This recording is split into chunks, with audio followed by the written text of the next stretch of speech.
Okay, so I've got my watch for my 40th birthday. Clearly you can see it's a Zenith. The box is massive compared to my IWC, my Omega, my Tudor boxes. It's massive. And to be fair, it's better quality packaging as well. So this video is purely going to be an unboxing. I will do a proper in-depth review of the watch after I've had it for a couple of weeks and my kind of excitement of having a new watch calms down. Because obviously when you get a new watch, you love it and it's quite difficult to see the shortcomings of it. So this is literally an unboxing just to show you what you get, and we'll have a quick look at the watch, pass over some dimensions, and then another video in 2 or 3 weeks.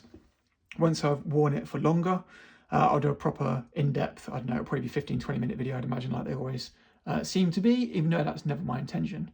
So obviously this comes with your typical kind of, blimey, it's huge, this thing, outer paper box, sleeve even. And then this box set, I don't know what material it is. It's definitely covered in something. It's cardboard covered in something, but I don't know what the something is, but it's pleasant enough. So this comes off. I will move this out of the way because I might have my address on it. And then instead of having paper or I've had tissue paper or other kind of, well, basically tissue paper materials, it's got this kind of weird clothy thing, which I've got no issue with. But it's a little bit nicer than having paper there. So then you slide this gargantuan box out. I'll just put that there for the moment. And then in the bottom of the box, you've got the user's manual. So obviously you just pick that out using the ribbon. And again, it's got that similar kind of cover on the cardboard, and it's not leather. I don't know what it is, but it's a pleasant enough material. So I'll move this out of the way. The watch isn't in the box, by the way, so don't be surprised when it gets opened and there's nothing there. So then you've got the box itself. So you open up the box here, and actually that bit goes there. And ultimately the watch sits in there, and you've kind of got this element which goes up in here, and I've chosen just to put it in there and keep the wallet behind it. So this is pretty standard stuff, just your leather wallet with the branding down here. Nothing particularly special or noteworthy about that. As I say, that kind of sits on top of there, and then the watch is displayed, but I find it easier kind of to use it just to go in the top there and hold everything in place. Then what I do think is quite cool is these little sections here. So obviously this watch comes with this strap, which is £300 without the buckle, without the point clasp. So it's £300 on the website just for the actual strap itself.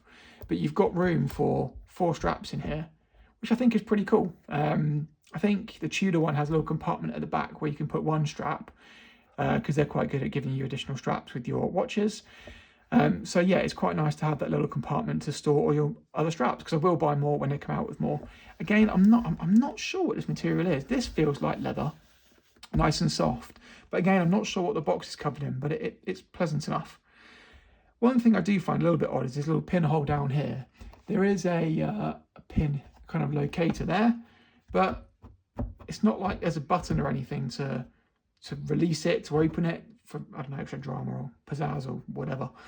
But yeah, so I'm not 100% sure what the point of that is, but it is what it is. So then this tray comes out. I'm assuming that's so you can use it elsewhere if you want. You can take it away with you. I don't know, but it comes out and then reveals the rest of the watch box. Again, it's little things like the tag, the swing tag on this is leather as opposed to being plastic like it is in all my other watches. So surprising, but a pleasant little thing to find. And then you get a little Zenith branded cleaning cloth. You know, is what it is. You get that in quite a few watches. And then again, like the IWC, this seems to become more commonplace now. You get a little carry case. So obviously you've got your adjustable cushion there. You can see there's actually some grooves in the case, so it actually slips into a nice position. And then if you wanted to take it away, you've got a nice little Oh, pop it. Apparently I can't pop it because I'm an idiot. There we go. A nice little branded carry case. I'd probably say the IWC one's a bit nicer than this. It feels a bit more robust. It feels like if you drop this or knock it, it would, you know, it'll get damaged quite easily. But the IWC ones feel probably a bit more robust than that one. But yeah, it's a nicely put together, if not oversized package. I don't quite understand why it's as large as it is, but it is pretty cool with all these little bits and bobs that go with it. So I'm just going to push this to the side. Whoops. And then obviously the main event, you've actually got the watch itself. Like I said, I'm not going to talk in detail about the watch today. I'm just going to do a general dimensions of it and not talk a huge amount about it, because I do want to cover it in a huge amount of detail in my next video. So it's, for those that know, a pretty new release. It's a Pilot big date flyback ceramic. Yeah, that's it. So quite a long name. Ceramic, obviously, because it's a fully ceramic case. It's a PVD coated steel clasp, PVD coated steel crown, and then yeah, just black and white details. I don't want to talk about too much around it really. It's a 42.5 millimeter diameter. It's 20 millimeters between the lugs, tapering down to 60 millimeters at the clasp, and it's 14.25 millimeters thick, of which 2 millimeters of that is made up by that double domed kind of box sapphire crystal. And it's 51.4 millimeters lug to lug. And that will be a killer for a number of people, I would have thought. But on the wrist,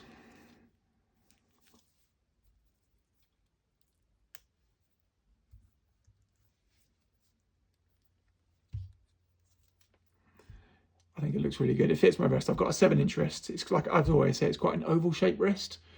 So it fits my wrist quite comfortably. I've got no problems with it at all. I did weigh it.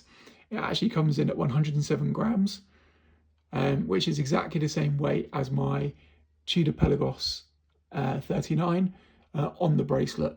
So it's quite a light watch, but not as light as I thought it would be. Being ceramic, which is lighter than titanium, and obviously having a rubber strap, I thought it would be lighter than my Tudor, but it's exactly the same.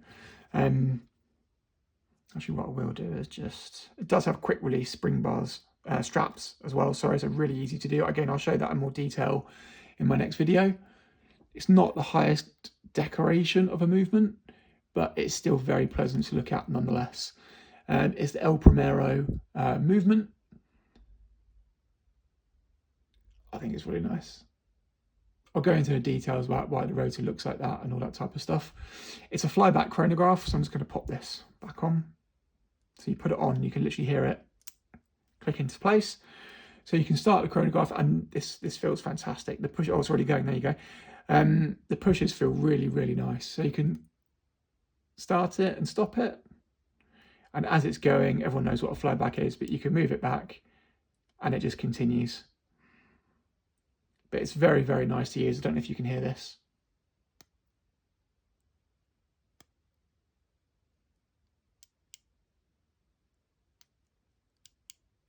It's really, really nice to use.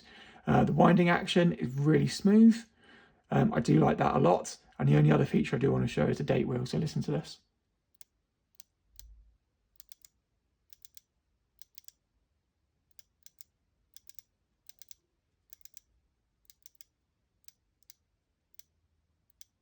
The amount of effort they put into making these tactile elements of the watch feel as nice as they do is pretty crazy, really. So yeah, you've got the big date, you've got the flyback chronograph, which everyone keeps saying is a 1/10 of a second, but if you go quite close there, you'll see that it's actually 5 markers in between each second. So I think it's a 1/5 of a second, not a 1/10 of a second, although I appreciate the El Primero movement has the ability to time at a 1/10 of a second. And then there's also an additional feature for the movement where you're changing a date, if you're doing it between what they call a danger zone, 10 and 12 o'clock, it won't damage the movement. So you can do that by mistake if you're not paying attention, and it won't damage the movement. But it is an instant change date. I think mine changes at about 5.2 or something like that, 5.2 the hour, and it just flicks over. I think it's like 0.02 seconds or something. It's pretty impressive to watch. You'll also note that it's got pilot written on the dial.